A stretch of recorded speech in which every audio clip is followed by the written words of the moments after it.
Hi there, this is Josh from Literary Gladiators, and today I am here to discuss Long Day's Journey into Night by Eugene O'Neill. This is one of my Library of America collections of Eugene O'Neill's complete plays. This is the third of three, since Long Day's Journey into Night was one of O'Neill's last plays that he wrote.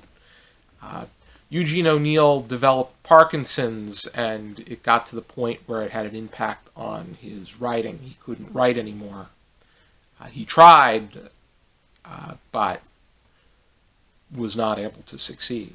But A Long Day's Journey into Night is his magnum opus. It is the play that he's most known for. It is the one that he ultimately felt that he needed to write, because it is case in point him examining his immediate family life. And it is autobiographical. You could say that much. It takes a day in the life of himself and his immediate family, his parents and his older brother, because the Tyrone family, he changed the last name, and he swapped his name with his brother that died in infancy. That's pretty, and he just cut off the Ellen to marry Ellen to depict his mother. The letter that he wrote to his third wife, Carlotta, he refers to the Tyrones as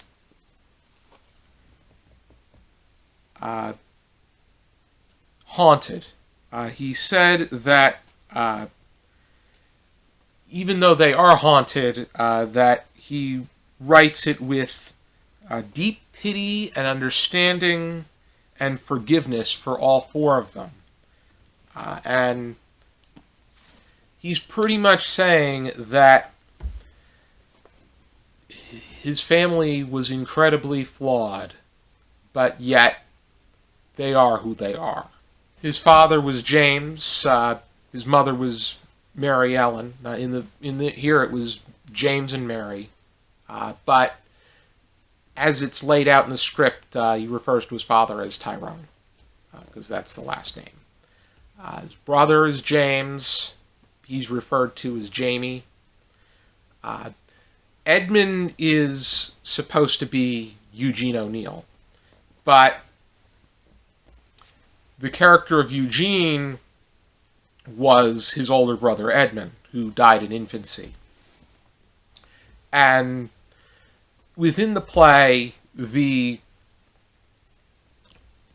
mother never forgave her oldest son, Jamie, for going into the room when he had the measles, infecting Eugene or Edmund. We're going to say within the play's terms, the character Eugene, and it ended up killing him. She does say that ultimately, she does acknowledge that she should have been more careful, but she should have definitely been more careful. And it does leave it leaves a stain on her character. Mary did want to become a nun. Her husband, her father, he was an actor. He was acting, and his acting did require that they move around some, but it ultimately did not work out for him.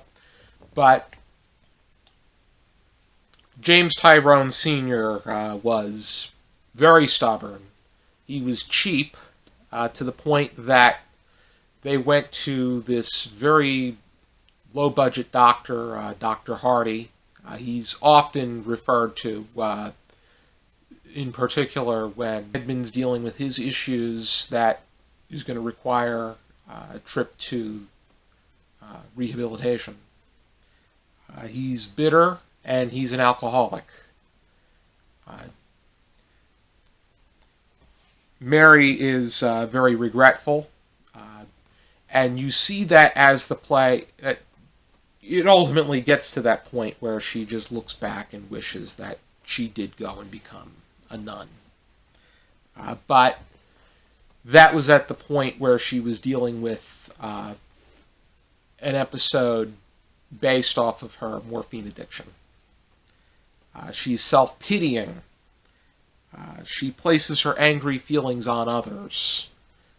And this is all what Eugene O'Neill perceives as his own family life, too.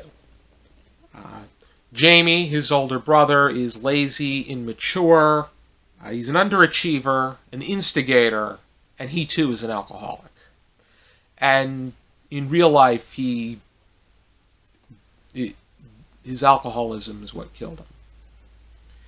Edmund is written to be depicted as a voice of reason that makes effort to understand others, in particular his father, in the very last act. But I think it's written more so in order to garner sympathy, due to him being ill, which Eugene O'Neill himself did have his own issues. He actually did attempt suicide at one point. And he makes attempts to do good, but he's still very flawed in his character.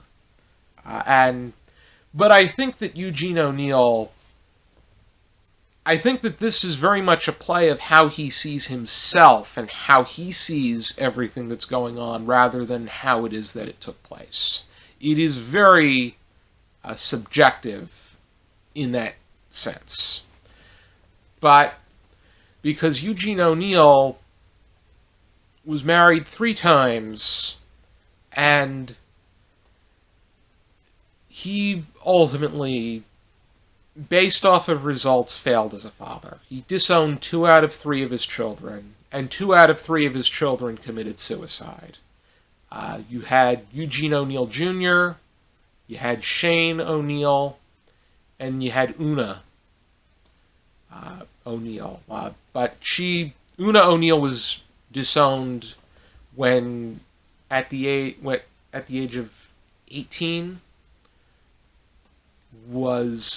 She married a 54-year-old Charlie Chaplin and went off with him, and Eugene O'Neill was not. He was done at that point. And then he disowned Shane O'Neill. But the characters in this piece are all very shallow and unlikable. I think that that's his point. Even the maid, Kathleen, proved to be shallow, because she said that she was bothered by a chauffeur harassing her. But she said that if he was handsome, it wouldn't matter.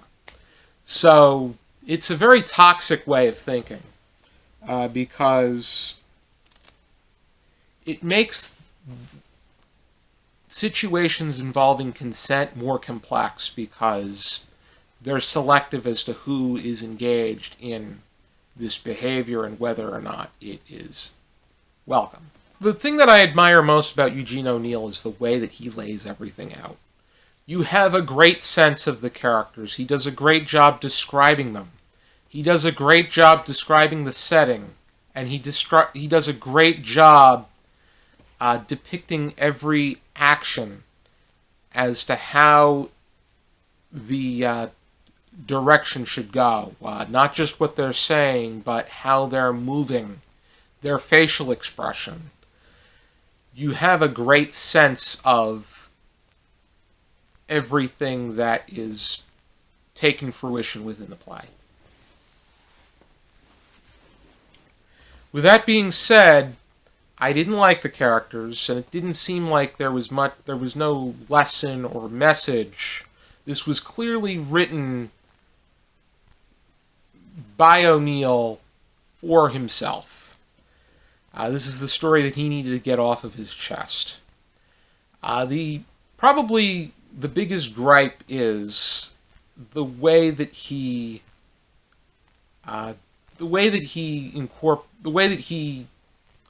named the characters. It didn't seem he just changed the last name and didn't really alter the names of the characters. I think that this play would have been less clunky if he renamed the characters within the family. This is one of the toughest works that I've ever had to rate, because this is clearly O'Neill's talking about his family life, and it's pretty much him putting it to the form of drama. And it has a great deal of merit as a character study and as a biographical piece. It has merit in that light. However, as far as the particular details are concerned and the way that I foresaw this play at hand, I'm rating it 3.5 stars out of 5. I think that it's definitely worth examining if you want to learn about Eugene O'Neill, and if you want to learn about different aspects of drama, and this is drama in both the this is filled with drama in the emotional sense, but it is a drama within genre too. Eugene O'Neill won the Nobel Prize in Literature in 1936, and that was before this play came out, so he had established himself, but I think I'm glad that I took the opportunity to read it. It was it was an experience, but it is what it is. And I do want to read more of Eugene O'Neill's plays. Thank you for tuning into this video. I hope you check out some more videos from our channel. If you like what you see from my fellow contributors and I, please subscribe, because we have a lot more in store. If you really like what you see, please support us on our Patreon. For the money that we make will allow us to provide you, the viewer, with even more great content. As I made mention to in a recent video, we are going to be filming a patron-exclusive discussion that will be going up in late June, early July, and we also have a cheesecake potluck that we're going to be filming.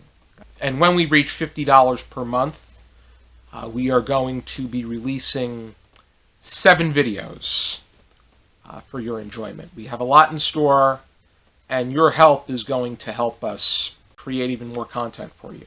This is something that we really enjoy doing, and your help means a lot. For now, and as always, I encourage you to keep reading.